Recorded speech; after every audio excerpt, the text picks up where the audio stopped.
Boa noite, sejam muito bem-vindos ao PrietoCast, seu podcast semanal sobre empreendedorismo, branding, histórias inspiradoras de empresários, de pessoas que saíram praticamente do nada e hoje são extremamente bem-sucedidas. E hoje eu vou conversar com um amigo especialista em leilões de imóveis, investidor, um homem fitness, um homem da área da saúde, Gleison Vilela. Boa noite, Gleison. Obrigado aí pela presença. Boa noite, meu amigo. É uma honra estar aqui, sentando aqui também de frente com um grande empresário e a gente compartilhar histórias aí para a gente poder estar incentivando outras pessoas também, né, através da nossa experiência. E é uma honra estar aqui compartilhando isso aí. Histórias inspiradoras conectam, né? Isso, justamente. E esse PrietoCast, Gleison, ele é patrocinado pela Tangram Personalizados. A Tangram que faz itens diferenciados. Hoje é a melhor empresa de personalizados do Brasil. Eu tava vendo aqui, hein? Que coisa bonita. Olha que cor bonita essa aí. Hein? Essa aqui foi criado... Isso aqui na cozinha fica bom demais, hein? Criado pelo nosso time de desenvolvimento. Isso aqui é um kit totalmente diferenciado, kit vinho. Cara, que e bacana, eles têm hoje lá mais de 5 mil itens. É mesmo? Os caras são aqui bravos. Dá uma garrafa aqui. É uma garrafa de vinho. Olha. Pessoas sofisticadas como você escolhem bons vinhos. E eu adoro um vinho, né? E presenteiem os seus clientes. Adoram vinho, fica a dica pra Tangram. Vou dar uma caixa pros convidados, viu? Põe um vinho aqui dentro, assim. Só que eles mandaram uns presentes aqui pra você. Olha que então rapaz. Tem um kitzinho aí. Essa Tangram, eu já vi muito isso aqui, é famosa, né? Famosa. Hoje é a melhor empresa de personalizados do Brasil. Que maravilha. Atendendo grandes clientes. Então, mandaram aí calendário. Isso aí é um... Olha aqui. Esse cadê onde eu falo? Aqui. Olha o diferencial. Já vem personalizado aqui. Cara, esse aí dá uma olhada. Pode abrir esse aí, que isso aí é bacana. Olha o carinho. É isso que faz o diferencial. Rapaz, tá mais bonito que o da... Agora vira aí, ó. Gente, é isso que faz a diferença. Olha que legal. Estive aqui, mas não tive aqui qualquer um, né? Tem personalizado. E é isso também que nós vamos falar para os empresários. Tratem seus clientes com personalização. Eu vou abrir tudo aqui, pode? Tá bom, mandaram um monte de presente. Né? Isso aí é para os suplementos, mas a gente que é fitness toma muito, né? Isso aí é para suplementos. É glutamina, creatina. Olha, e aqui é uma coqueteleirazinha. Que top. Todos farei bons usos. Faça. E aí, olha que da hora aqui, pessoal. Agenda, calendário para não perder os convites. Que da hora. Maravilha, hein? Obrigado, Tangram. É isso aí. Patrocina a gente aí. Ficamos muito felizes com vocês. Obrigado, Tangram. Gleison, tem muita coisa que eu quero saber sobre leilão. Eu inclusive, preciso aprender com você. Já ficamos de marcar algumas vezes. Estou ajustando a minha agenda para sentar, ser mentorado por você. Eu sei que você é um mestre, já vamos falar sobre isso. Mas antes de falar sobre leilão, eu gostaria muito de entender quem é o Gleison Vilela, de onde vem, qual é a história no empreendedorismo, até chegarmos a esse ponto que está hoje, né? Um grande investidor, especialista em leilão, mas teve toda uma trajetória. Você já me falou umas coisinhas, mas gostaria hoje que você falasse para todo mundo aí. Quem é Gleison Vilela, por favor. Maravilha, vai dar mais de hora isso aqui, hein? Tá bom, o produtor tá tranquilo. Entendeu? Produtor, ninguém dorme hoje não, hein? Não dorme, tá tomando Red Bull ali. Então tá tranquilo. Red Bull com café. Ixi, Maria, tá naquela pegada lá de... Tá certo. Temos tempo então. Tem. Então, meu amigo, a gente começa assim, quem eu sou, né? Eu sou filho do Criador. Né? Amém. Eu como um cristão, eu acho que assim, tudo... a gente põe Deus na frente de tudo. Então, antes de quem eu sou, né? Sou filho de Deus, eu venho através dele. Amém. E é interessante, eu tenho uma história, assim, às vezes eu paro para pensar na minha história, na minha trajetória empreendedor, é engraçado. Mas eu sou um mineiro, nascido em Minas, cara, o interior chama Timóteo. Poucas pessoas que eu falo assim, eu vou falar de Timóteo, o interior perto de Patos de Minas. Eu nunca ouvi mesmo. falar de Timóteo. E aí... Só o Timóteo da Bíblia. Da Bíblia, Da Bíblia eu ouvi, mas em Minas ainda não. Então, tem lá essa cidade. Meu pai era, na época, engenheiro, trabalhava na Uzi Minas. E aí, na época que eu nasci lá. Aos 3 anos de idade, eu fui para Goiânia. E aí eu fui criado, ali eu fiz minhas raízes. Então, eu sou um autêntico comedor de pão de queijo, mineiro misturado com goiano. Goiano é comedor de 3 P's. Qual P? Pamonha, picanha e piqui. O que é piqui? Cara, o piqui é uma fruta do cerrado. É uma fruta que ela, vamos falar assim, ela é tipo um abacate. Tá. Ela tem uma polpa por fora e ela é espinhosa por dentro. Ela é uma iguaria, digamos assim, serve para tempero. Ela não é de você comer. Então, assim, você pega uma fruta do pé, no cerrado, lá, Goiás ali tem um cerrado, então a planta dá ali na estação seca e tudo mais. E aí você come aquilo como iguaria. Você raspa, faz com arroz, às vezes faz com pamonha, você põe ela como iguaria. Você foi com quantos anos para Goiânia? Eu pensei que você era goiano. 3 anos. Ah, então você acaba sendo goiano.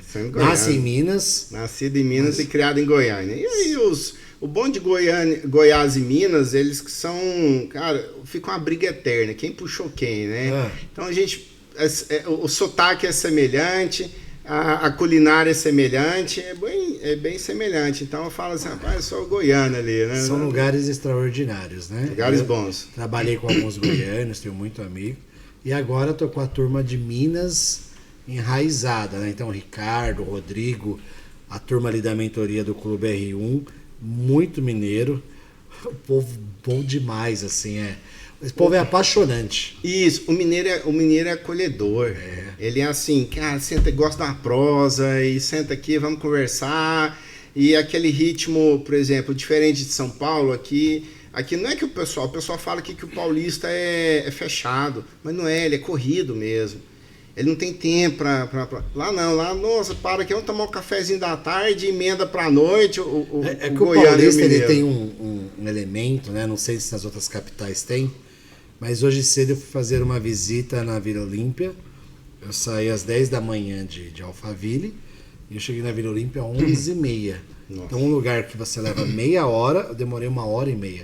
Então o paulista, de fato, ele não tem tempo. É isso, é tudo corrido, os tempos são curtos, enfim.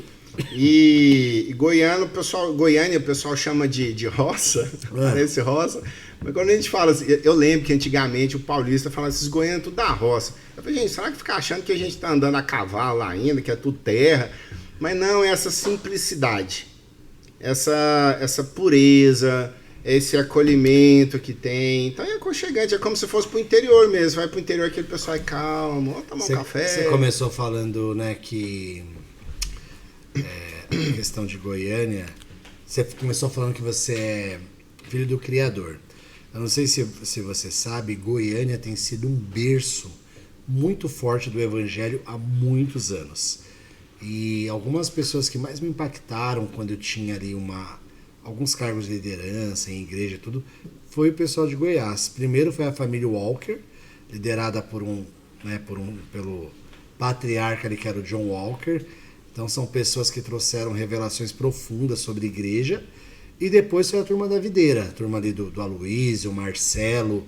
Eu fui muito impactado por eles. Então eu sempre via o movimento do evangelho em Goiânia extremamente relevante, assim, muito forte. É forte, eu lembro quando a videira começou assim, cara, ela começou pequena e hoje é gigante. Com umas sedes lindas. E realmente, o interessante de Goiânia também, ele ainda divide isso, o catolicismo, ele é muito forte também.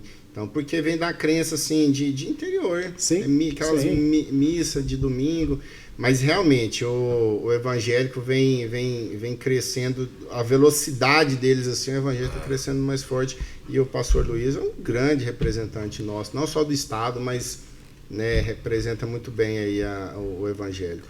Mas continua falando um pouquinho da sua história. Vai para Goiânia, cresce ali. Então, e aí eu vim de uma família humilde, né? Meu pai era autônomo, minha mãe optou em abandonar a profissão. Minha mãe era enfermeira, então quando eu tenho 2 irmãos mais velhos, então desde o nascimento do primeiro, minha mãe optou em que ela assim, cara, eu tenho que criar meus filhos, eu que vou criar, não vou deixar na mão de ninguém. Optou cuidar da casa, cuidar da família. Optar ser a mãe de família. Ela abriu mão assim de uma carreira, de algo, para poder cuidar dos bens mais preciosos. Justo. Que eram os filhos, né? E hoje, sem dúvida, ela mesma fala que foi a melhor escolha que ela fez da vida dela. Que hoje é difícil. Hoje, nessa modernidade que a gente se encontra, é muito difícil uma mãe tomar uma decisão dessa, né? É extremamente difícil, e a gente tem que valorizar as mulheres que fazem isso, né? Isso não é nenhum demérito, isso de fato é uma escolha. Nossa. E é o melhor investimento que elas farão na vida delas, né? Apesar das mulheres serem excelentes profissionais, eu falei sobre isso recentemente. Muito. Né? Adoramos, mas vejo que também criação de filhos é um sacerdócio. E nos dias de hoje é extremamente difícil, né? Lá atrás sempre foi, mas imagina hoje, com rede social, nossos filhos sendo bombardeados. Isso. Então, uma mulher que pode fazer isso, de fato, é uma dádiva, uma bênção de Deus. Mas aí 2 coisas. Então, vamos falar mais para frente de investimento. Aí a gente fala, já começa o melhor investimento. O melhor investimento da vida. Às vezes as pessoas me perguntam, onde é melhor investir? Na sua família. Verdade. É onde você tem que pôr o seu tesouro mais precioso, é a família. E aí, se a gente for parar para pensar... Rapaz, uma dona de casa, ela é muito mais do que qualquer multiempresário. Sim. É tanta coisa. Arrumar a casa, cuidar do marido, cuidar de filho, cuidar de tudo. Aí que a mulher é guerreira. Eu penso assim, muito melhor que qualquer mega empresário. Eu sempre trabalhei bastante, gosto de trabalhar bastante. E teve já momentos de eu ficar ali, né, cuidando das meninas por alguma coisa. Não sei se no final de semana, alguma coisa que a Débora deixou ali para eu cuidar. No segundo dia eu já estava estressado, gritando, querendo socorro. Não dá não. Assim, por isso que é mais um mérito aqui para as mulheres que optam em fazer isso. Não tem demérito nenhum. Uma honra mesmo. Uma é bom.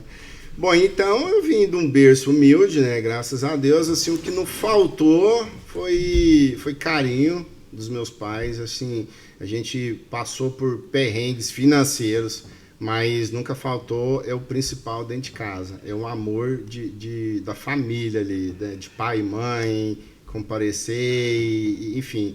Eu acho que isso é essencial, né, Gleison? Porque nós vivemos num mundo que valoriza tanto o sucesso material, que valoriza tanto a ostentação e uma série de coisas, mas ostentação é uma boa família, ostentação é um pai e uma mãe que se amam, ostentação é uma família que tenta ali minimamente se ajustar, ser funcional, cuidar dos filhos, né? Acho que é a maior bênção que a gente pode dar para os nossos filhos, e quem pôde viver isso como você, então, eu acho que forma pessoas fortes, assim, é extremamente importante. E é isso que eu ostento. Eu ostento é isso, não é nada material. Eu ostento que eu vim de um lar humilde e unido. Amém. Eu ostento que os meus pais, eu nunca presenciei uma briga dentro de casa. Nunca, Preto. É muito difícil isso. Nem briga de casal. Não tinha, eu não sei. Mas eles, uma pergunta, né, pessoal? Assim, eles não brigavam na frente de vocês? Não brigavam. Caramba. É incrível, é difícil. Seus pais estão vivos aí? Graças a Deus, estão vivos, moram lá em Goiânia. Casados lá, casados. Forte. Olha, eu nunca presenciei nessa... Por isso que eu falo, meus pais é uma bênção de Deus na minha vida. E por isso que eu ostento isso. Nunca presenciei briga do casal. Nunca presenciei traição. Meu pai é um cara, assim, extremamente família. Minha mãe também.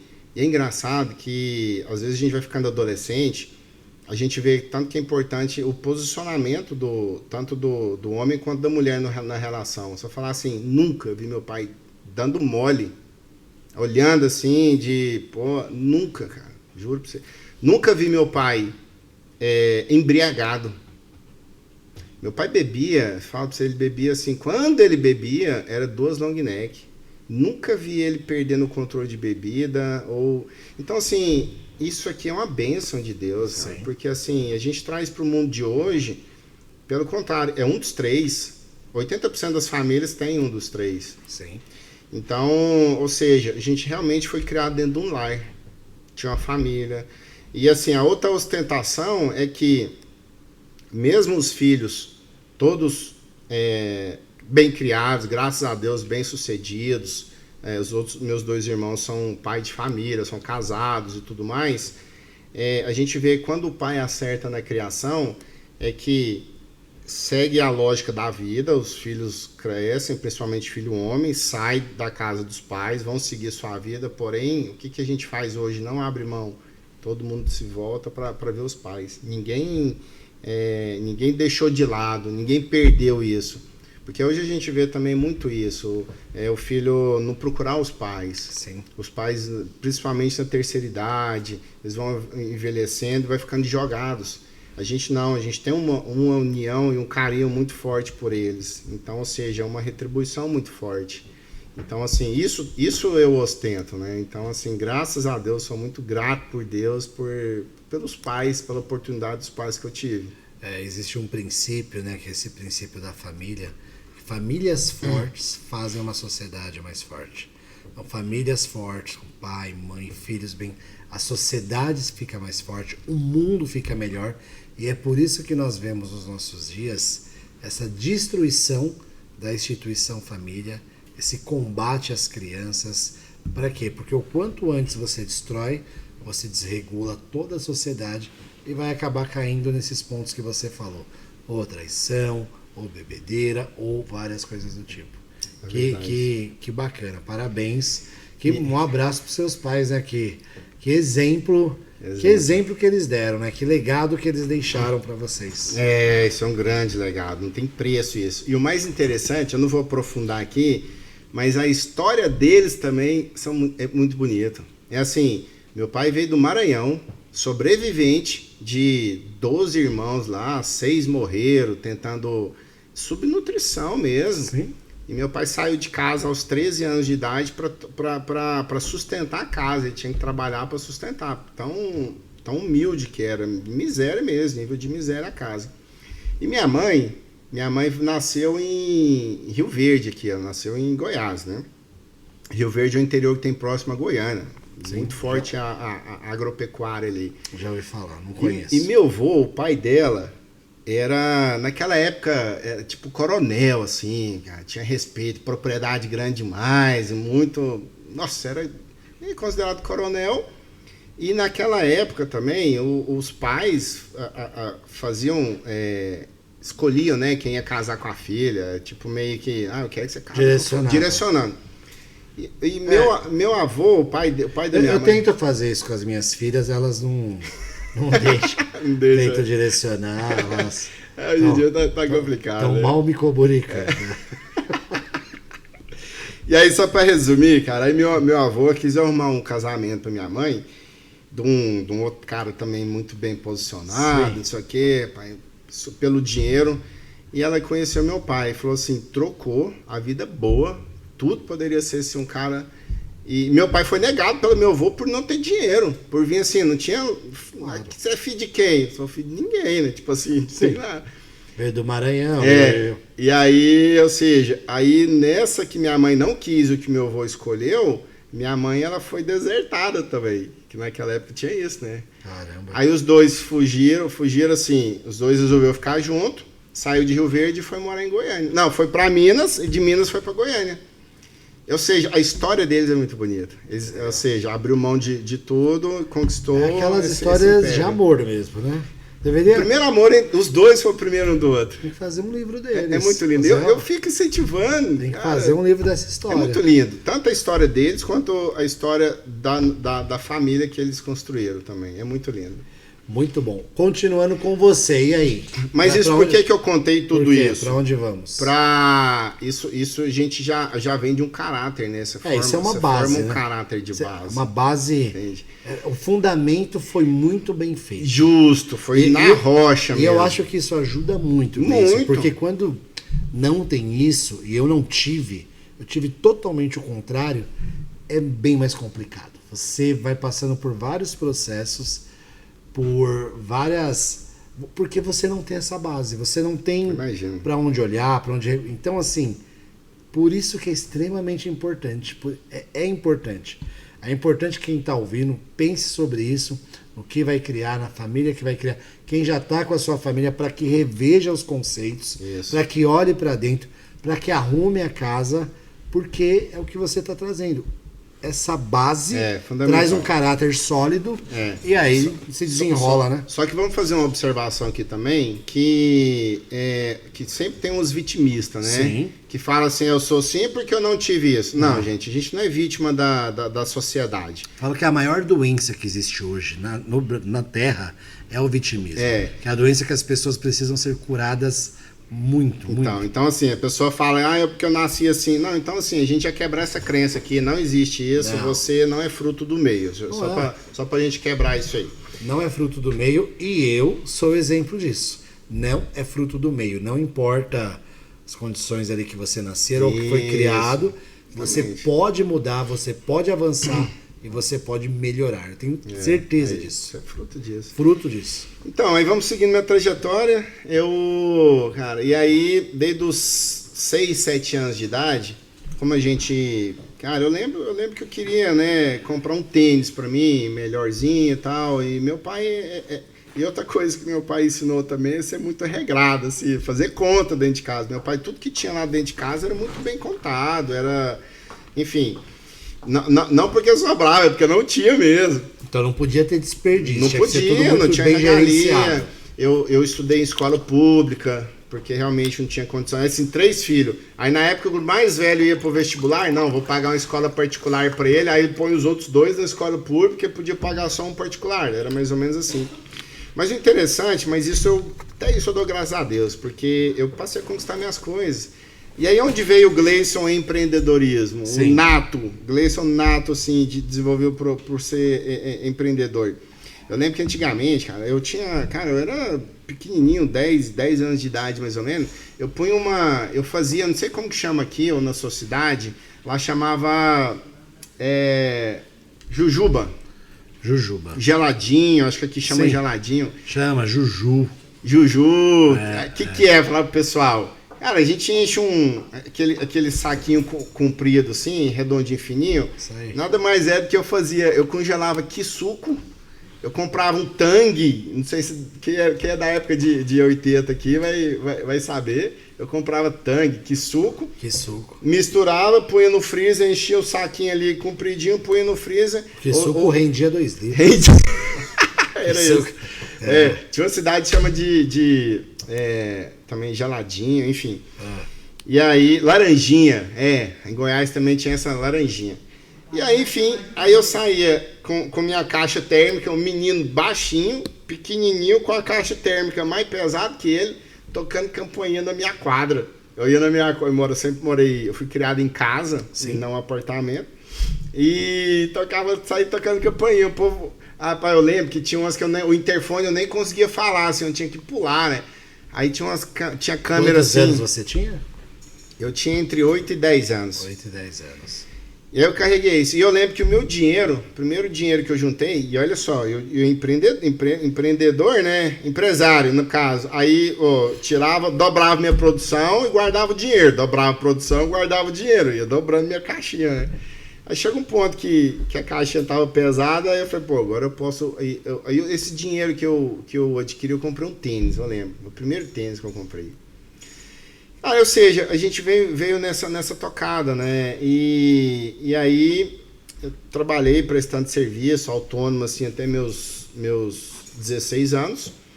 E aí eu lembro que minha primeira empresa, né? Onde surgiu o Gleison empresário. Eu sempre gostei de filme. E tinha uma locadora a uns 500 metros da minha casa, antigamente locadora que a gente chamava era... Eu comecei no VHS, Isso. Então eu acompanhei essa transição pro DVD e tudo, mas era VHS.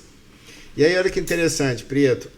Umas fitas bem grandes. Isso, assim, era... Que você tinha que rebobinar para entregar. O cassete, fita cassete. E as locadoras mais ganhavam dinheiro era nas multas pela falta da entrega e por não estar rebobinado. Isso, a gente ganhava dinheiro por isso.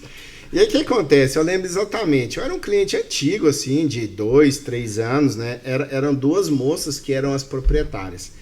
E aí a gente pegava só final de semana, era um dinheirinho ali que podia, era só final, a gente assistia o filme e ok. Pegava no sábado, tinha que entregar segunda. E a gente entregava porque não tinha o dinheiro da multa, então tinha que entregar certinho. Sim. Aí foi passando, essas meninas, elas formaram, uma formou em farmácia, ou seja, depois da segunda ser formada, elas iam vender essa locadora porque elas iam para tocar no negócio que elas formavam. E aí eu lembro que eu locando filme ali, elas me contaram, a gente ficou muito amigo, que eu era um cliente ali, elas começaram a me contar da dor delas, nossa, eu vou ter que vender isso aqui porque eu vou trabalhar na drogaria. Mas eu queria passar isso para alguém que eu sei que gosta, tanto que eu gosto disso, que iria tocar bonitinho, enfim. Elas começaram a me falar isso, e eu só assim, eu comecei a pensar. Eu falei, bom, todo o perfil que ela descreveu eu vi em mim, né? Sim. Eu falei, pô, só eu. A única coisa que elas que precisava eu não tinha, era o dinheiro para pagar. Agora o perfil, uma pessoa que gosta, uma pessoa que ia cuidar disso aqui, que ia tocar, eu falei, pô, sou eu. Aí eu fui e fiz a pergunta, né, pra ela, falei assim, mas quanto que vale isso aqui? Aí eu lembro na época, isso, Prieto, deixa eu pôr assim, 25 anos atrás, era 24 mil reais que custava.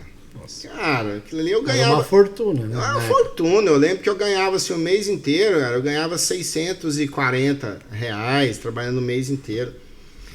Aí eu fiquei assim, que legal, né? Cara, e aquilo ficou na minha cabeça sábado, domingo. Na hora que eu fui devolver a fita, eu peguei e falei, nossa, ó, pena, tava pensando bem, olha, eu morri de vontade de comprar isso aqui e tal. E as caras até felizes, sério, pô, você conhece, sei que você vai tocar bem.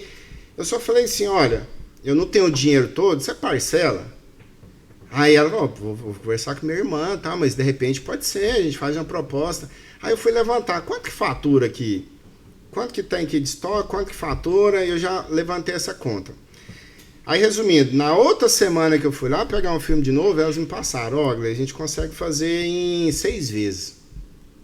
Aí eu fiz os contos, assim, do tanto que fatura, não dava para pagar ainda a parcela.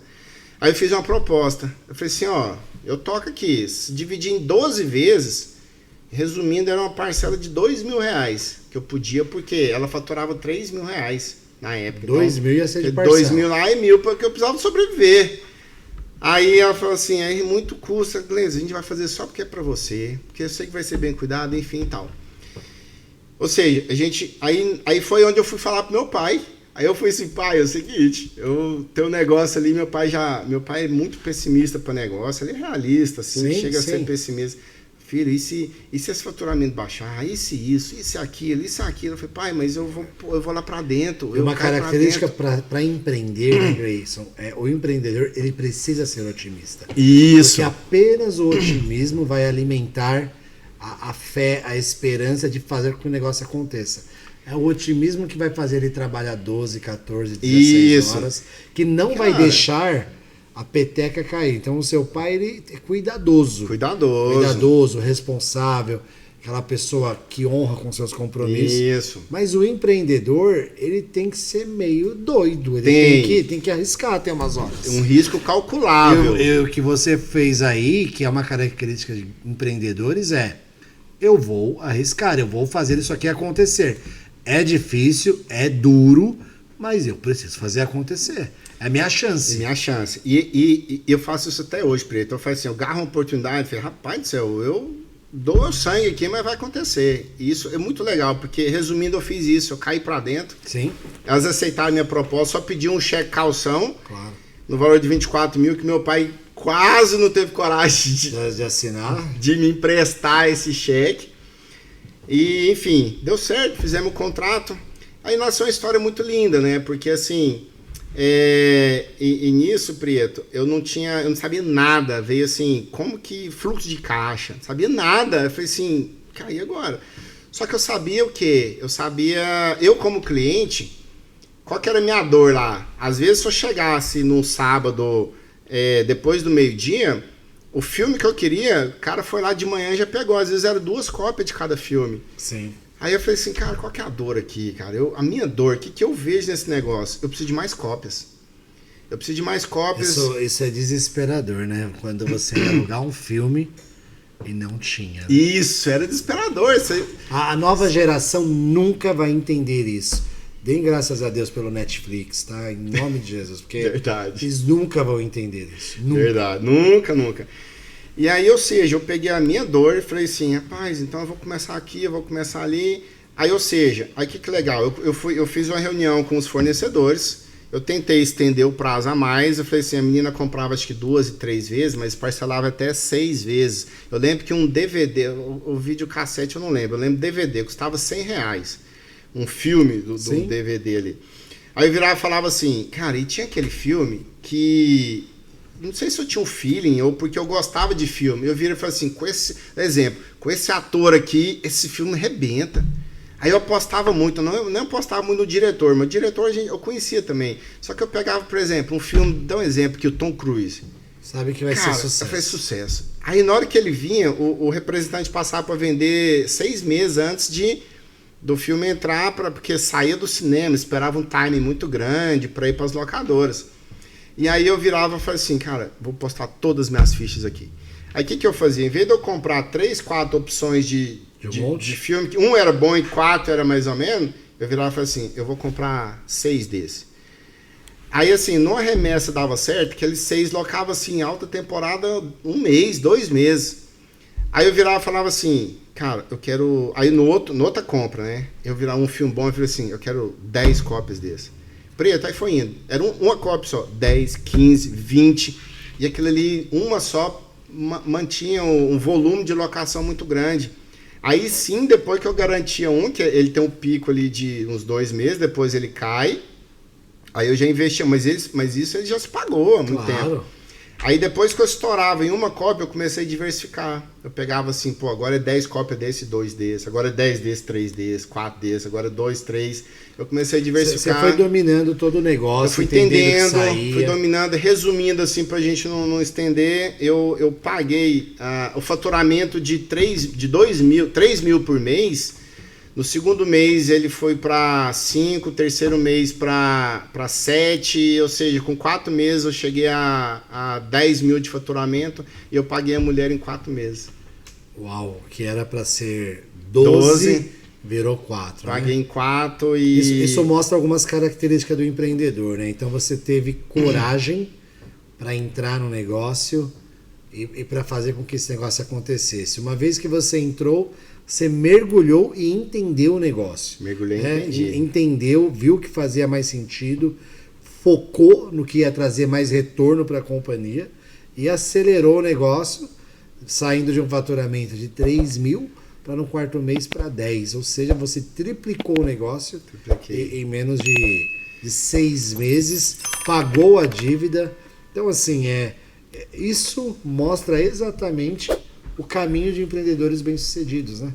São pessoas que estão enxergando, estão vendo e fazendo tudo o que for necessário para que aquilo aconteça. Mas assim, tem um preço, né? Eu vejo que muitos empresários hoje em dia não querem pagar um preço em questão do seguinte, ali eu garrei essa oportunidade. Sim. Então assim, eu era o funcionário, eu era o dono funcionário, eu abria e fechava. Fazia tudo. Eu não tinha caixa para pagar um funcionário. Quando eu tive caixa, que eu podia pagar, eu falei assim, se eu pagar isso aqui vai diminuir minha receita, então eu prefiro eu ficar aqui e investir na empresa. E ela começou uma salinha, a gente pegou uma sala do lado, expandiu ela, e isso, Prieto, pagou minha primeira faculdade. Eu fiquei ali 4 anos. Uau. Ali foi minha primeira, ou seja, eu lembro, eu trabalhava de manhã à tarde, eu fechava a locadora e ia para a faculdade. Aí nessa eu optei, não tinha opção. Eu fiz uma particular, que era à noite, eu só podia eu tinha que trabalhar durante o dia nela. Claro, tinha que fazer acontecer. E o legal é que não dava 1 quilômetro da faculdade, na mesma avenida, assim, era a Unip, eu fiz na Unip. Sim. Então eu fechava ela, pegava minha bicicletinha e vrá pra faculdade. Cara, e isso foi 4 anos. E olha que legal. E outra característica do empreendedor que ele tem que ser, é que o empreendedor ele tem que ter uma visão. Ele tem que saber na hora que o mercado tá virando. E aí, Prieto, eu peguei uma virada muito grande. Foi na época que as locadoras começaram a cair e vieram as lan house. As lan house veio destruindo, porque aí já era computador, ninguém queria mais assistir filme. Os filmes começaram a cair mesmo da rotação, veio as lan house porque era jogo, game. E aí, que legal, na hora que eu vi isso, eu virei e falei assim, tá na hora de eu desfazer disso aqui. E aí eu tive a visão e o time certo. O time certo. De entender que aquele negócio, naquele momento, não fazia mais sentido. Justo. Eu vejo que muito empresário peca, Gleison, apaixonado pelo negócio de tal forma que ele não consegue entender o time das coisas. E aí eu vou falar minha grande virada de chave de eu mudar para São Paulo foi justamente nesse time. A gente vai chegar nessa hora aí. Cara, foi isso. Aí eu tinha, quando o negócio estava em alta, eu tinha propostas de compra de... Meus clientes eram grandes empresários, o bairro a locadora era num bairro bom, nobre. E aí eu virei e falei assim, cara, eu tinha umas 3 pessoas que queriam comprar, eu entrei em contato, expliquei que eu tava quase formando mesmo, eu ia sair da área também, eu já ia atuar na minha área. E eu ofereci, e uma das 3 comprou. Num preço, só para ter uma noção, eu paguei 24 mil, eu vendi ela por 90 mil. 4 vezes mais. 4 vezes mais, em faturamento alto e tudo mais. E aí, beleza, eu dei o suporte ali de, como prometido, 2 meses, ensinei a menina, fiquei ali dentro, uma mulher fantástica e tal. E fui, e olha que legal, esse dinheiro era o dinheiro certinho para montar. Eu formei minha primeira graduação, foi farmácia bioquímica. E aí, o dinheiro de venda da locadora, eu montei minha primeira drogaria. Nossa, já foi para outro negócio. Já foi para drogaria, que eu formei em farmácia, pô, agora tem minha farmácia. Eu acho que o ruim do empreendedor é que ele não vê trabalhar mais para os outros. Não vê. Eu vejo assim, cara, eu vou vender aqui, pô, eu vou trabalhar para os outros, eu quero abrir a minha. E eu falei assim, cara, a experiência que eu tive aqui já deu certo na drogaria, então esse negócio vai bombar. E aí, dito e feito. E aí eu fui pra drogaria, e é engraçado... O empreendedor é um ser humano inquieto, né? Inquieto. Ele tá o tempo todo procurando novos negócios, novos meios, maneiras de fazer com que as coisas cresçam, né? Aquele empreendedor muito calminho, muito parado, assim, não Olha, vai, hoje em dia não vai, não vinga. Você tem que ser um leãozão e tem que... Mas pelo jeito você já era assim 20 anos atrás, né? Pelo que você... Então, eu vim disso, né? Ou seja, minha criação me despertou pra isso, a garra ali de eu falar assim, cara, eu grudar ali e fazer acontecer, eu acho que nasceu por aí. E aí, só pra gente fechar aqui a história da locadora, 1 ano depois, eu fiquei sabendo que a menina quebrou. Porque o time tinha deixado de existir, né? Daquele mercado. Só que depois eu a reencontrei aleatoriamente em Goiânia, ela foi me contar a história dela. Ela perdeu o time aonde? A locadora tinha 2 salas. Ela ficou presa na locadora, ela poderia ter feito, e ela me falou isso, uma sala locadora e a outra na house. Ela teria feita, game, né? Feita a transição sem sacrificar a empresa. E aí a menina acabou fechando a locadora. E eu fui pra drogaria. Eu toquei a drogaria por 3 anos. E aí eu acabei querendo mudar de área. Isso há 15 anos também atrás, Prieto. O curso de farmácia era muito limitado. A gente era um balconista com diploma, falar a verdade, não era reconhecido. Hoje está uma potência, o curso de farmácia virou uma potência assim grande. Só que naquela época, eu pegava uma receita do médico, virava para trás, pegava o remédio da receita, a gente lançava no livro e entregava. Eu falei assim, cara, não é isso que eu quero, pô, estudei 4 anos para isso. E engraçado que o curso de farmácia ele foi criando autoridade, depois o Conselho Federal de Farmácia liberou o atendimento farmacêutico. Aí começou a fazer, senta aqui, começou a fazer uma anamnesezinha. Hoje tem uma potência que farmacêutico hoje pode fazer harmonização, prescreve muito mais que antigamente, né? Então acabei fazendo uma pós-graduação em fitoterapia. E aí eu sempre gostei, na verdade a drogaria era o sangue empreendedor. Mas assim, eu nunca gostei de químico, porque como estudante do corpo humano, a gente sabe que remédio é só para remediar. Sim. Ele não trata. Então assim, eu lembro que minha mãe, desde a época da minha avó, a gente ficava doente quando era criança, era um gargarejo que fazia com a raiz ali, com essas coisas. Machucou, era o tal da arnica, que doía pra caramba aquilo ali. Então, assim, eu vim de uma base fitoterápica, cara, é isso que eu quero. Então, a drogaria ela foi um trampolim, aí eu quis ir pra... Eu sempre fui esportista, eu praticava muito esporte, eu fui começar a apaixonar pela nutrição, em querer me alimentar bem, para ganhar performance e tudo mais. Aí eu fui e fiz a nutrição. Você foi estudar nutrição? Fui estudar nutrição. Tem duas coisas, só para a gente situar, porque eu falo isso todo podcast, é chover no molhado, mas eu vejo duas características em você que são essenciais. O tempo todo você estudou. A vida toda você estava estudando, em constante desenvolvimento, não se conformando com o status. Então, entrou na locadora, foi estudar o que ia dar certo, foi fazer a faculdade, a primeira faculdade foi essa de farmácia, sai ali da farmácia, tá? Começa a enxergar outras coisas, ou seja, ousando, criando, trabalhando, empreendendo e estudando para ser cada vez melhor, né? Assim, eu vejo isso como essencial para qualquer pessoa que quer vencer na vida, porque isso vai te dando novas capacidades, isso vai te trazendo novas referências, vai abrindo novos mundos. Então, por uma necessidade pessoal, eu gosto de esporte, foi lá e foi estudar, e provavelmente, nem sei ainda, deve ter virado algum negócio, não é possível. Pela história que virou. Porque começou com o Juju, não podemos esquecer. Aí tem Juju, aí tem a locadora, a drogaria. E é legal, Preto, assim, até hoje, é que você falou, não sei se está em mim, mas assim, eu sou obcecado por conhecimento. Cara, eu adoro conhecer novos. Eu acho assim, um hobby meu, se eu falar assim, cara, hoje se eu ficar sem fazer nada, cara, eu estudo, eu leio, eu estudo, eu adoro conhecimento. Você acredita que as pessoas às vezes me perguntam assim, qual o seu hobby? Eu falo, posso falar leitura? Porque, não, leitura não vale, você está estudando, eu falo, mas eu tenho prazer nesse momento.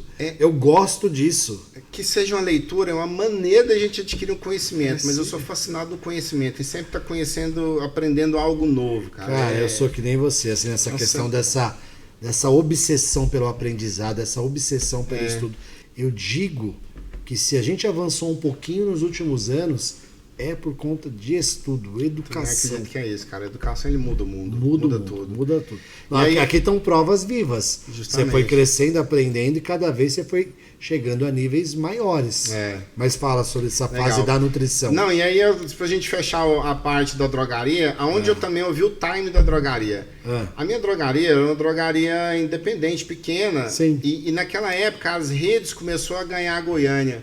Eu lembro assim, a rede Santa Marta, depois a Drogazil estava começando a entrar. Aí o que eu vi? Eu já não tinha um poder de negociação igual tem uma Drogazil da vida. Pô, os caras compram milhares de unidades. Eu lembro que o representante, a gente ia tirar pedido, ele virava e falava assim, se você comprar uma unidade é tanto, se você comprar 10 é tanto, 100 é tanto e 1000 é tanto. Eu falei, cara, 1000 de um remédio não pode. Como que eu vou vender, né? Aí eu virava assim, e dava um desconto grande, tipo, até no meu limite, era assim, 20%. Aí se eu comprasse acima de dobro do que a minha capacidade, ia para 50%, 60% de desconto. Eu falei assim, rapaz, é difícil cobrir o preço para o cliente final. Ali eu já também aprendi a falar assim, já que eu não posso disputar com preço, eu tenho que disputar na qualidade de atendimento. Eu tenho que atender bem para fidelizar o cliente. Sim. Mas eu vi esse time. Aí, resumindo também, a gente acabou diluindo essa drogaria. Meu irmão mais velho morava em Brasília e tinha também uma drogaria. A gente acabou integrando ela lá. Um ano depois, as individuais sumiram de Goiânia. Só ficou rede, engoliu as redes, engoliram. Ou seja, time é tudo, né? Aqui vem um insight importante. Nós, né? Hoje, Gleison, os empresários, nós somos responsáveis por trazermos as inovações que vão matar os nossos negócios atuais. Isso. A Netflix, ela começou com locação de vídeo, Verdade. locação por correio e tal. Ela matou o negócio dela para streaming e virou o que virou. Então, às vezes, o empresário ele fica sentado num pseudo conforto, achando que o mercado não muda, achando que as coisas não mudam, e o mercado muda o tempo todo. E nós estamos na boca de uma nova revolução, assim como foi a internet, assim como foi a eletricidade, a IA vai vir aí, já está presente e vai revolucionar tudo. Ou seja, negócios vão ter que se reinventar. Readaptar o tempo todo. Time é tudo. Time é tudo. Isso é a diferença entre um empresário e um empreendedor. Sim. O empreendedor ele já tem essa visão. A gente não vai longe, pô. A que fez a maior mudança de chave, assim, revolucionou a pandemia. A pandemia fez todo mundo revolucionar. Sim. Quem era do físico ou teve que levar o seu negócio para o digital. Vamos falar do exemplo, assim, as escolas. Fechou, mas aí as escolas foram para os streams, para o digital. Olha que adaptar, ou seja, a gente acabou de passar por isso e foi só o começo. Ele vai vir ainda assim. E isso é legal para quem gosta de estudar, ele está estudando isso, reinventando. Então, assim, isso é muito legal. E você citou aqui também a Netflix. Eu vou citar um aqui, eu acompanhei ela, eu vi ela morrendo e hoje na minha cabeça eu falo assim, se tivesse feito isso não morria. Você lembra da Blockbusters? Sim, sim. Tínhamos uma gigante. Icônica aqui em Alphaville, ali na esquina do McDonald's. Mas era um sonho, eu como tinha locadora, eu entrava assim, eu via que tanto de opção de locação, eu falei, gente, isso aqui era um sonho. Aí eu viro e falei assim, por que uma empresa daquele tamanho faturava milhões, não se reinventou, ou seja, ficou engessado. Ela não migrou para as outras opções. E isso é um insight importante para o empresário. Ele tem que estar sempre buscando inovação. Ele tem que sempre estar buscando o próximo passo. Eu costumo falar para os meus colaboradores, né? A gente vem crescendo, vem fazendo alguns trabalhos, e já teve uma empresa que ela literalmente pegou a minha missão, visão e valores que eu criei, e ela copiou e colou. Ela fez isso no site dela. E eu digo para os meus colaboradores que não é um problema para mim, porque quando o pessoal está me copiando, eu já estou na próxima inovação. Eu também não. Eu já estou lá na frente. Então, copia, aprende, mas assim, a minha cabeça já está lá na frente. E eu falo assim, eles não vão copiar a minha cabeça. Isso. No momento eles não conseguem. Até hoje, você vai falar um negócio, não fala essa ideia não, eles vão copiar. Não, já tô, na hora que eles desenvolver essa aqui, eu já tô noutra. Fala, pode copiar essa eu fazia 5 anos atrás. Justamente, e é tão simples, Prieto, pra gente pensar assim, a gente não precisa de inventar, a gente não precisa de criar nada. Sim. É só inovar. Existe uma diferença muito grande, as pessoas hoje, os empresários, eles querem inventar uma roda, querem inventar um modelo de negócio único, a gente não inventa. Melhora o seu negócio. Sabe aquele básico bem feito dá certo? É isso aí. Então, assim, eu não sei se é porque eu já tenho essa cabeça, eu vejo muito fácil se destacar no meio de uma concorrência. Eu criei um método, não sei se eu já te contei, que é o BBF. O BBF é esse, é o básico bem feito. Olha que legal, Qual que é a minha exigência dentro da minha empresa? Vamos fazer apenas o que a gente ali combinou bem feitinho, e aí sim a gente vai pôr over delivery, aí sim nós vamos entregar mais do que é esperado. Mas a gente hoje vive, Gleison, no mercado que quem está fazendo o básico bem feito está se destacando. Que quem está entregando o prometido está se destacando. Nossa, e outra, a gente escuta muito assim, igual, por exemplo, você citou que está vindo a inteligência artificial. Sim. Aí eu vejo um monte de empresário com medo, meu negócio vai quebrar, meu negócio vai aquilo. Eu falei assim, gente, não vai, sabe por quê? Ela vem para ajudar, vamos trabalhar a nosso favor. Sabe o que até hoje falta no ser humano? A humanização. Isso nunca vai deixar, a inteligência artificial nunca vai preencher. Ou seja, dentro da sua empresa, começa a tratar melhor, começa a atender melhor, começa a oferecer algo humano.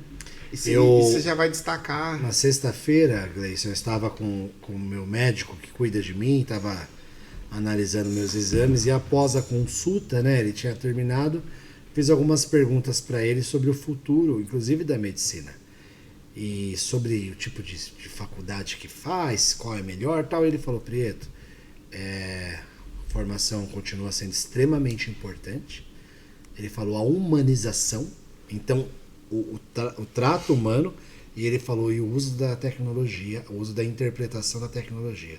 Esse tripé é o futuro da medicina. Então, saber interpretar bem os dados, saber usar bem a inteligência artificial. Isso. Eu vejo, no caso da inteligência artificial, ela vai colaborar, ela vai trazer muito mais produtividade, ela vai trazer muito mais vai eficiência. Acelerar a produtividade. Acabou. No domingo eu estava falando para minhas 2 filhas como elas têm que usar. Tem que aprender, tem que usar como um aliado. Justamente, e eu já estou surfando nessa onda, eu já adaptei os meus negócios para inteligência artificial e aumentou muito a produtividade. Apesar de eu não ter feito, as perguntas para você hoje, algumas foram ajudadas já pela inteligência artificial. Sim, olha aí que facilidade. Então vamos seguir na trajetória aqui, né? Aí minha migração, saí da drogaria, fui para nutrição, fui estudar. Aí o mesmo raciocínio, Preto, eu falei assim, cara, eu não quero a nutrição básica, eu não quero esse negócio de dieta, pôr dieta debaixo do braço, não sei o quê. Não, eu quero uma reeducação alimentar.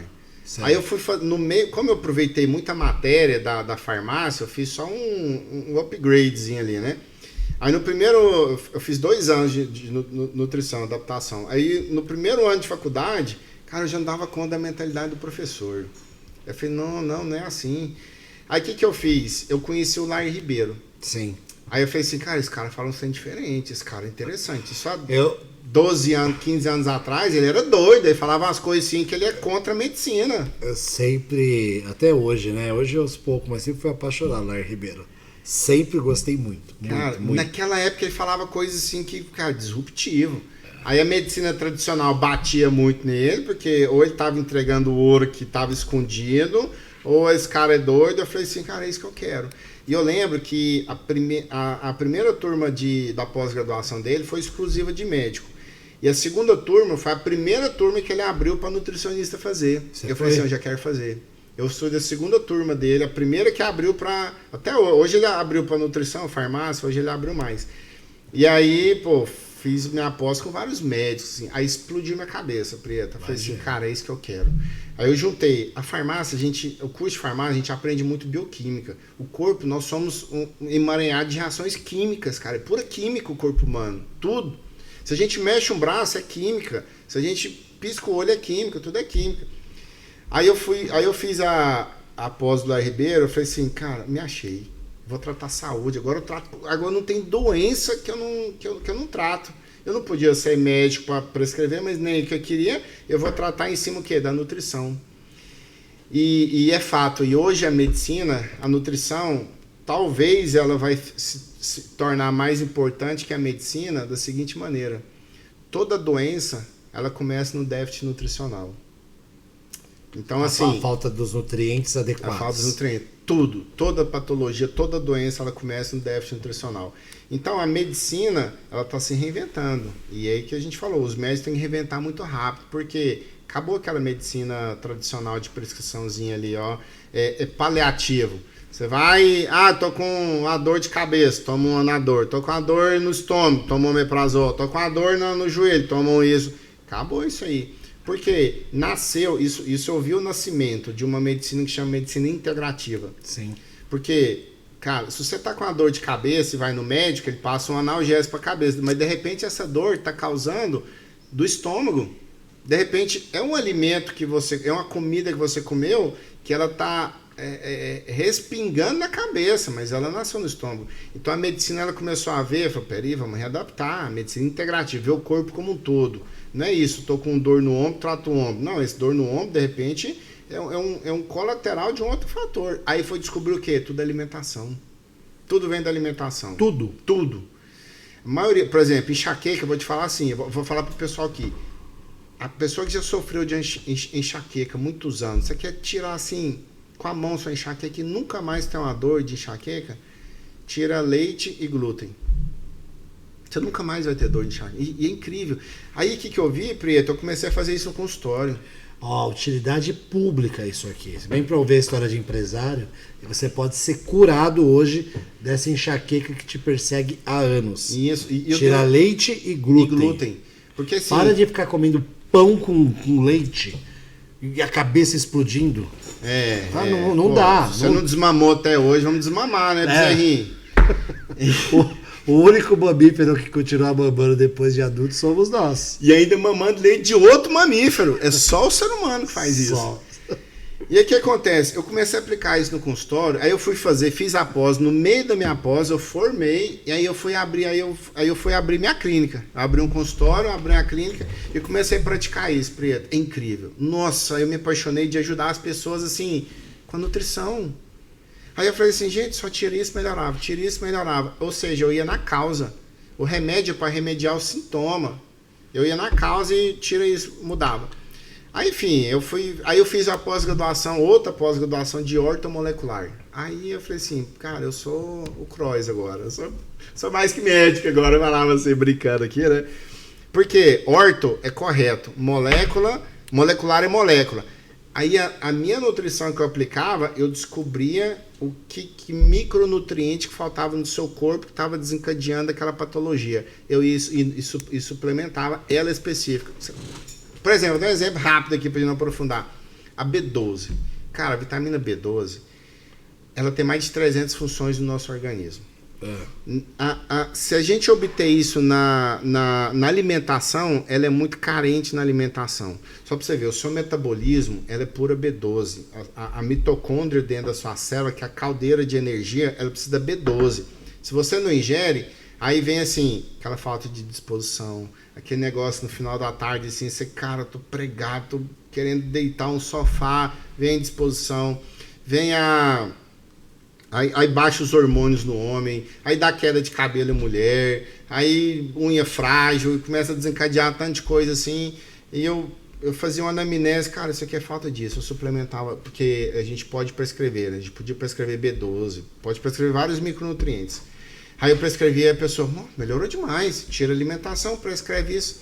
Preto, aí eu me achei, eu não tinha patologia, dando um exemplo de como se faz com a ortomolecular. Não tinha patologia que eu revertia. Sensacional, né? Até câncer, falar pra você, eu tratei muito câncer, assim.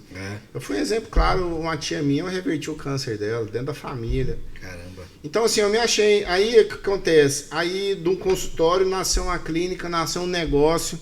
Eu fiquei 10 anos, eu me achei tanto nessa área, eu fiquei 10 anos atendendo. E é engraçado que há 10 anos atrás, não sabe, já existia Instagram, mas eu não sabia mexer no Instagram, não tinha postagem, não tinha nada e minha agenda lotada. Era da 8 da manhã, 8 da noite. Atendendo. E aí foi a grande mudança de chave, né? A gente entrasse na atualidade, agora em 2020, veio a pandemia. Sim. E aí o governador de Goiás, ele é médico. E ele fez um terrorismo muito grande lá. Lá foi o primeiro estado do Brasil que deu lockdown. Assim, o presidente deu opção, estamos em... Fecha. Decretou pandemia, só que deixou cada governador autônomo aí pra ver. E não tinha nem tanto caso em Goiás. Tava vindo aquele avião que veio, tava bombando aqui em São Paulo. Goiás ainda era motor. Ele fez terrorismo, fez um lockdown. Puf! Eu lembro certinho, em março. Aí fechou tudo. Ele mandou fechar o hospital, posto de combustível, drogaria. Aí ficou 15 dias assim, depois ele saiu. Não, hospital, drogaria, posto, saiu liberando alguns. Mas assim, implementou o terrorismo. Aí minha clínica, tinha uma despesa alta. Era 40 mil por mês ali, usando ou não usando. Tinha que pagar. Aí eu vi meu faturamento indo lá embaixo. Aí eu ligava para os pacientes, não, o governador liberou, não é assim não, clínica, aí já está feito terrorismo, os pacientes sumiram, tem que entender o que estava acontecendo. Eu tinha muito paciente de idoso, ou filho de um idoso, então aquele medo tava, eu falei assim, cara, e agora? Minha clínica foi, e aí eu peguei como um estudante da área da saúde também, entendendo o que é pandemia, eu sabia que isso não ia ser menos de um ano. Porque a pandemia funciona assim, enquanto 90% da população não for contaminada, a pandemia não extingue. Ela tem que ser, é um processo, você não interrompe ali, tem que esperar o ciclo dela interromper. Aí começou a vir nos estados e tal, aí Goiás, fez aquele boom da pandemia, aí eu falei assim, realmente, isso não é menos de um ano não vai. Enfim, aí eu tive mais uma vez a visão. E na época tinha um médico, eu tinha uma equipe multidisciplinar na clínica, era psicólogo, médico, fisioterapeuta, um monte de gente ali que eu sempre gostei dessa parte. Pô, vamos juntar todo mundo aqui para tratar o paciente. Não tem isso, o paciente é meu, o paciente é do médico, o paciente é do nutricionista. Não, cara, todo mundo tem que unir o paciente. Todos nós somos do paciente, não é o paciente que é meu ou seu. Aí eu juntei essa equipe e esse médico, ele era muito... Ele já tinha feito umas propostas para comprar, né? Aí na pandemia fechada, eu liguei para ele e falei assim, doutor, você não tá querendo comprar a clínica? Ele falou, cara, eu quero. Qual que é o valor? Fiz uma proposta assim, pra gente negociar, ele aceitou. Aí, cara, no meio da pandemia, vendi para ele. Caramba. Aí eu virei e falei assim, cara, e agora, o que eu vou mexer, né? Eu falei assim, pô, e nisso... Pô, a gente esqueceu um gancho aqui. Na parte de farmácia, quando eu tava na drogaria, eu entrei no mundo dos leilões. Tá. Aí ali eu iniciei comprando veículos, comprei um veículo, outro. Quando eu já tinha a clínica, eu já passei a ir na parte de imóveis. Certo. Aí eu comprei meu primeiro apartamento, depois eu fui, enfim, eu já introduzi na parte imobiliária através de leilões de imóveis. E aí, na pandemia, eu falei assim, agora é a mudança de chave. Agora eu vou fazer a migração. Antes era o consultório, a nutrição era principal e os leilões, os investimentos imobiliários era secundário. Eu fui invertir. Falei, não, agora eu vou 100% para o lado imobiliário. Por que isso? Até hoje eu falo isso, né? Assim, o mercado imobiliário, a gente não vê crise nele, não existe crise nele. Não vê. Hoje só passamos, olha só, passamos por uma pandemia. Você escutou alguém te falando que o imóvel dele perdeu o valor? Pelo contrário, né? A região que nós estamos aqui dobrou ou triplicou. Essa região aqui é mina. Aí, vamos lá. Nós passamos e estamos em meio de 2 guerras mundiais aí, em territórios distintos. Você vê falando que assim, quando começou a guerra da Ucrânia com a Rússia, o mercado imobiliário, pô, baixou, perdi isso, perdi aquilo, não foi. Agora com a guerra de Israel, não baixou. Aí eu me achei, porque eu tenho um perfil conservador, devido à minha história. Sim. Então assim... Tomou risco a vida toda, arriscando, crescendo. Agora, justamente, estabilizou. Então, e eu sou conservador, eu até tentei, assim, não querendo puxar pro meu lado de investimento imobiliário, mas as pessoas me perguntam muito assim, Gleison, qual que é o melhor investimento? Aonde eu invisto? E eu viro e falo assim, não tem o melhor, não é porque eu estou no mercado imobiliário e faço o meu melhor. Sim. Primeiro, é aquele negócio, você tem que diversificar. Claro. Então eu falo assim, qual que é o seu perfil de investidor? Então... Que seja você qualquer um dos 3 perfis, diversifica dentro do conservador, moderado e arrojado. Sim. E aí eu até tentei operar ações, né? Eu estudei, aprendi, fiz curso, fui operar ações, eu vi que eu, pessoalmente, não tenho emocional. Cara, você dorme de um jeito, acorda do outro, eu nem dormia minha ação. Tem que ter, eu não olho minhas ações. Eu coloquei e coloco... Estudo as empresas, então, entendo os fundamentos e ficam lá, a não ser que os fundamentos mudem, eu vou olhar. Aí de vez em quando tem um negocinho lá que vai caindo. Isso, assim, eu não tenho esse emocional, eu queria acordar, dormir olhando, acordar olhando, e eu ficava assim... Não, pira, né? Vira uma casa de apostas, né? E o cara lá, o Elon Musk, fala uma besteira lá, despenca aqui, e o presidente Lula fala o que era, né? Eu fiquei, esse cara não quero, não, prefiro não... E o mercado imobiliário me deu essa paz mental. Até onde eu sei, né? Todo mundo que fala de imóveis, né? Entre os investimentos estão ali, né? Entre os melhores, né? Eles dão muita segurança. Tem alguns amigos, eu tenho 2 mentores. E esses 2 mentores, coincidentemente, 99% do patrimônio deles estão em imóveis, assim, e é substancial como eles colocam e mantêm e vão trabalhando em cima disso. Hoje, assim, eu fiz um estudo, Prieto, dos 200, através da Forbes também, da lista Forbes, dos 200 homens mais ricos do planeta. 90% deles fizeram riquezas no mercado imobiliário. Ah, é? 90% deles. E assim, se a gente pegar aí o maior acionista hoje do mundo da Bolsa de Valores, que é o Buffett, Warren Buffett, ele vira e fala assim, e isso na biografia dele, ele fala tudo mais, ele fala assim, quando ele fecha um ano com 15% de lucro, de média de lucro, para ele assim, já tá fantástico essa média. 15% de retorno entre alto e baixo, fecha padrão ali, ou seja, 15% ao ano, para ele sim tá ótimo. E aí, no mercado imobiliário, através dos leilões de imóveis, isso não é uma promessa minha, não é fato, mas assim, é a realidade. A gente consegue arrematar um imóvel com 50% de deságio, 50% abaixo do preço que ele vale. Então, assim, isso pode entrar no site, que não é uma promessa minha, a gente entra no site, nos maiores leiloeiros do Brasil, tem lá, tem vários. Só que isso é um lucro bruto. Claro. Pô, 50% você vai pôr no bolso? Não, não é, vamos ser realistas. Só que assim, eu tenho uma gordura de 50%. Aí digamos ali que eu tenho várias despesas para pagar, ITBI, transferência, registro, matrícula, 5% do leiloeiro, o corretor imobiliário que vai vender seu imóvel. A gente paga todo mundo e sobra 30%. É dinheiro demais. Se você vender um imóvel uma vez por ano e ter 30% de margem, você já está melhor, você já está acima do maior investidor da bolsa, que ele espera 15% ao ano. É impressionante, né? Impressionante o que esse tipo de investimento traz, né? Nada vai trazer esse tipo de retorno. Então, assim, aí eu me achei, né, nesse mercado, porque a gente tem rentabilidade, temos segurança, é físico, cara, ninguém vai roubar seu imóvel. É um tijolo, né? É um tijolo, tá ali, então certo. Uma dessas pessoas fala que ele prefere ver o tijolinho lá. Isso. Ele prefere ver. Então, e aí, essa foi a mudança de chave também. Eu mudar de Goiânia, e hoje eu moro aqui em São Paulo, Alphaville, foi justamente isso, porque qual que é a diferença? Existe também, que a gente falou lá atrás, olha que legal, para tudo tem um time. Tudo é time. Tudo. E o mercado imobiliário é cheio de time.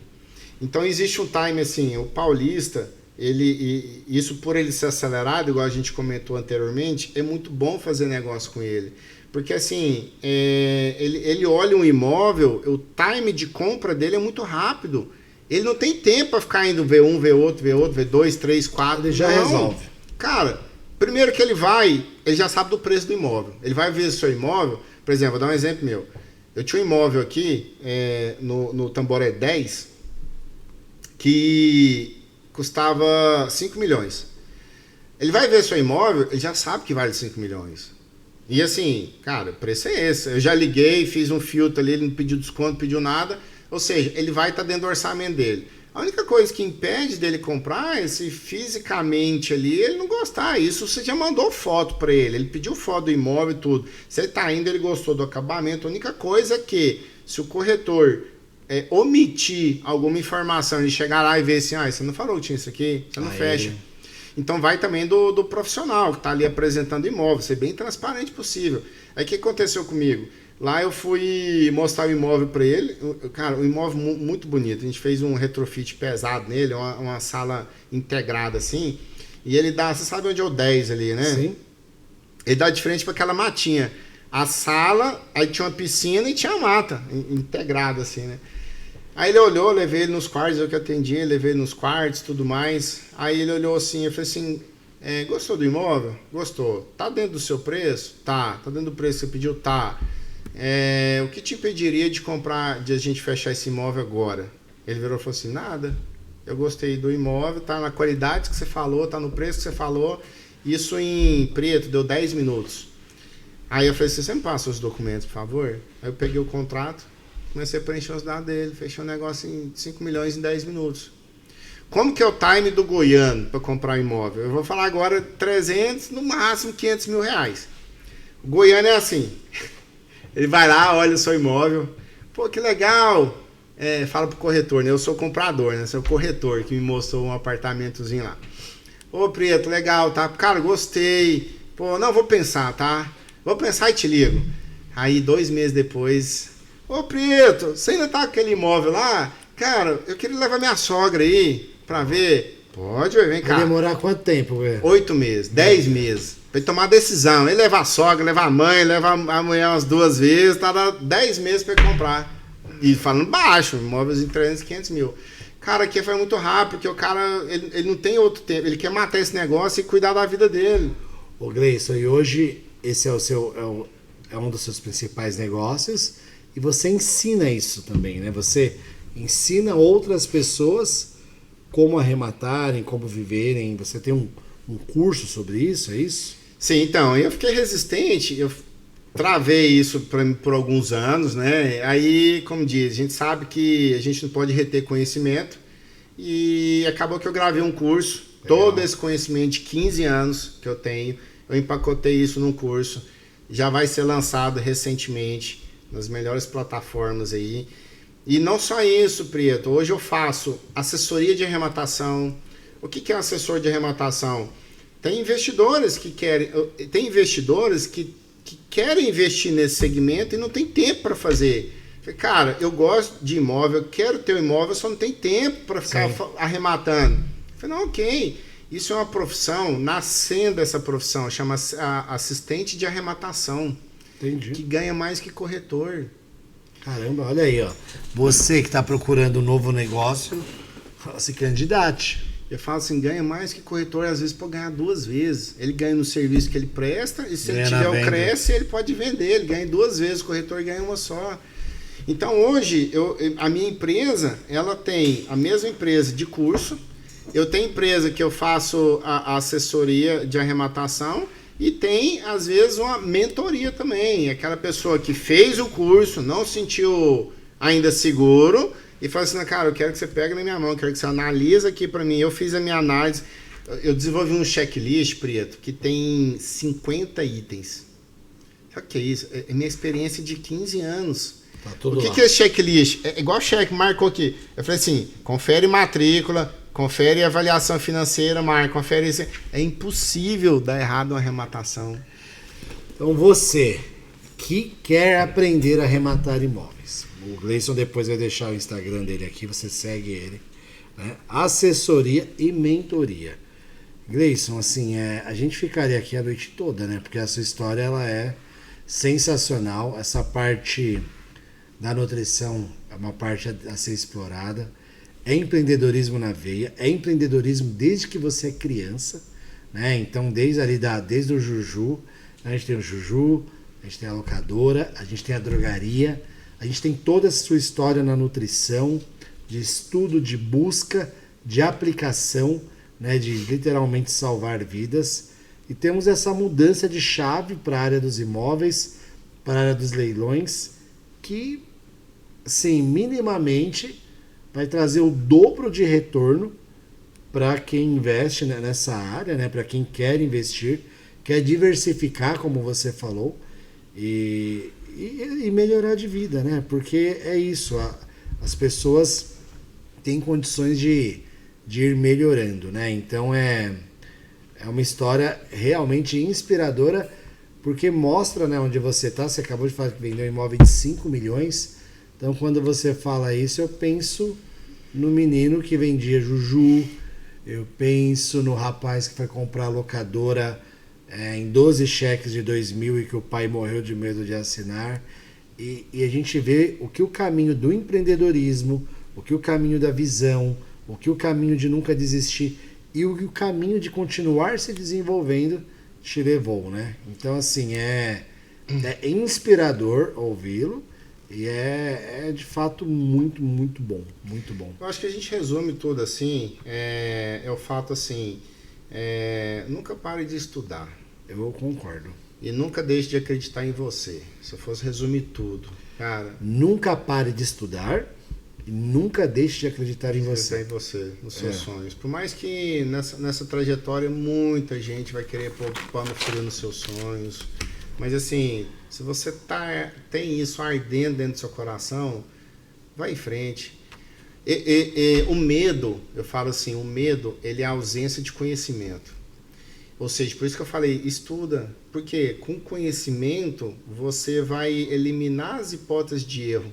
Então, por exemplo, nesse segmento de leilões, as pessoas, mas será? Eu tenho medo, e fala mal, e será que a desocupação é difícil, e não sei o quê, porque fulano falou. Aí eu falei assim, o que você entende nisso? Sabe por que você pensa, você vai na cabeça dos outros, que não tem o conhecimento, não estudou? Agora, tá tudo certo você pensar assim, mas você quer eliminar isso? É você estudar.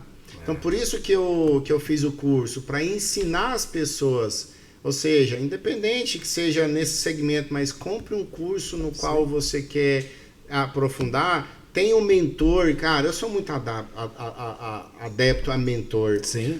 Eu fiz várias mentorias. E assim, ele encurta tempo, ele pega a experiência dele. Por exemplo, você também, eu sei que você faz mentoria para empresários e tudo.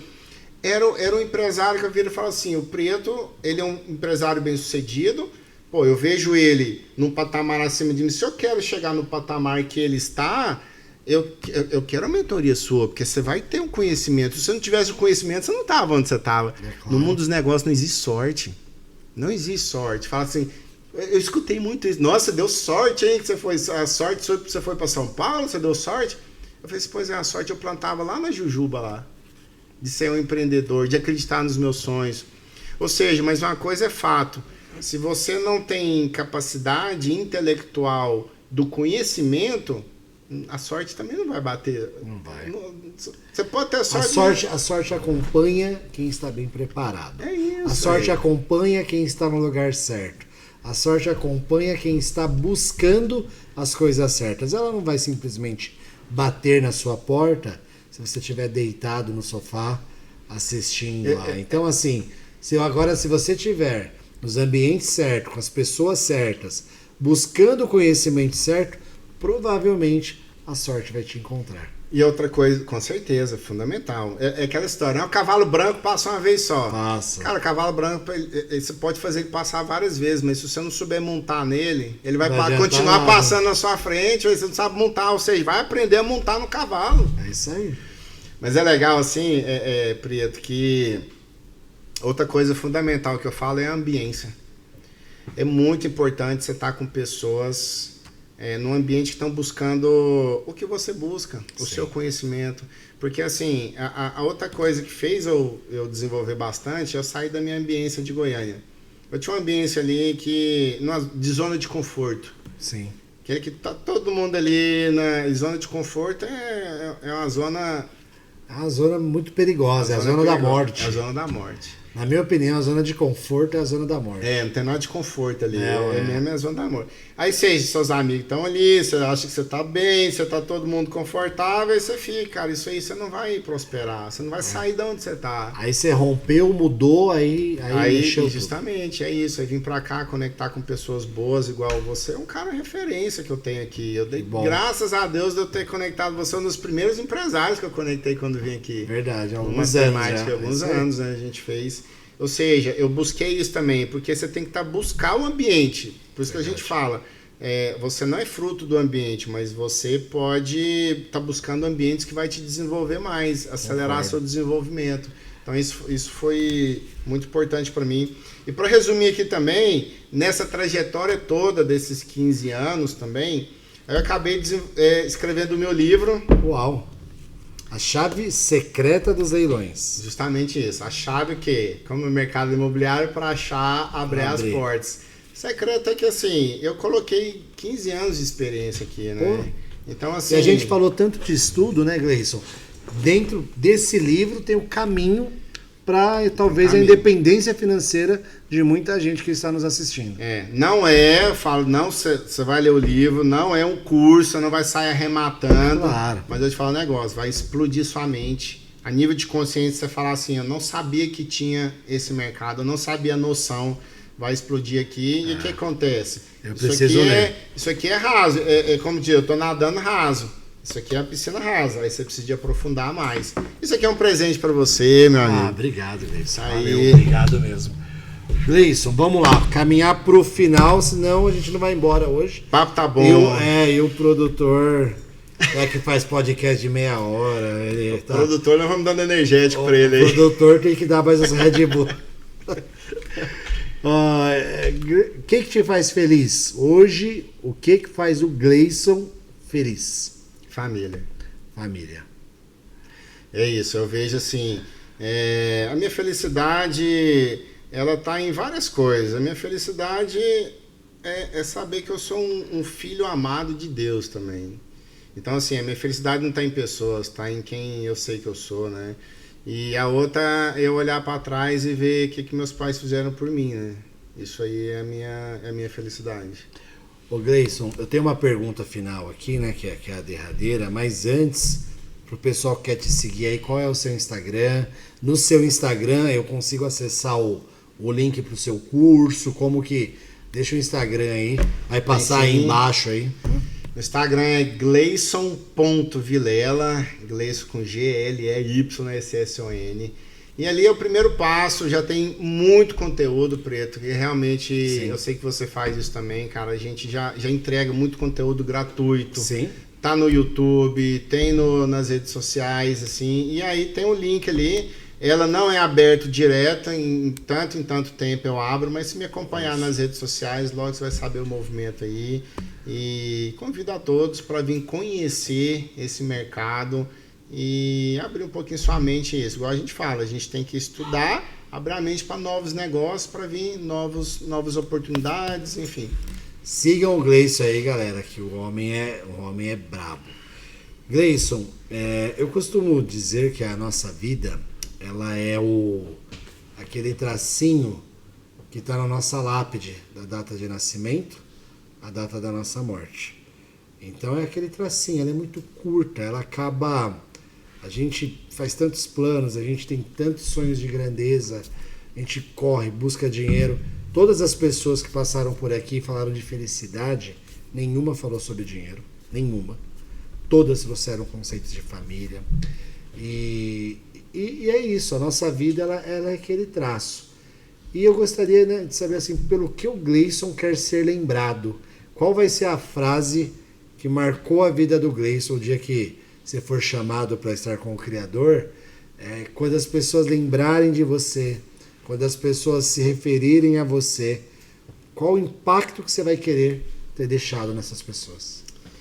Então, eu como cristão, tem o apóstolo Paulo, ele me inspira bastante, né? É uma pessoa que não era dos 12 discípulos, porém, se brincar, fez mais que os 12, né? Ele fez mais que os 12. Ele fez mais que os 12. Na verdade, no, na história da igreja, ele é a pessoa ali no Novo Testamento que escreve mais da metade do Novo Testamento. Isso, justamente. É a pessoa que desbrava, é a pessoa que evangeliza. Isso. Então é um homem singular. Tem uma frase, né, que quando ele foi encontrar lá com Jesus, né, dele ser reconhecido, né, lutou, como é que fez um bom combate. Isso, combateu um bom combate. Então, assim, quando eu encontrar com o Criador, eu quero, ele falou assim, Gleison, olha, esse aqui é o Gleison, que combateu um bom combate. E aí, ou seja, nisso tudo que a gente está falando, eu tenho um propósito atrás disso, né? Que é realmente levar a palavra de Jesus sobre isso. Por isso que a gente fala que não é sobre dinheiro. Às vezes esses negócios nossos, multimilionários, atraem muito interesseiro financeiramente. Sim. Só que quando a gente atrai, ele chega perto e vê o nosso coração, ele fala, opa, aqui não.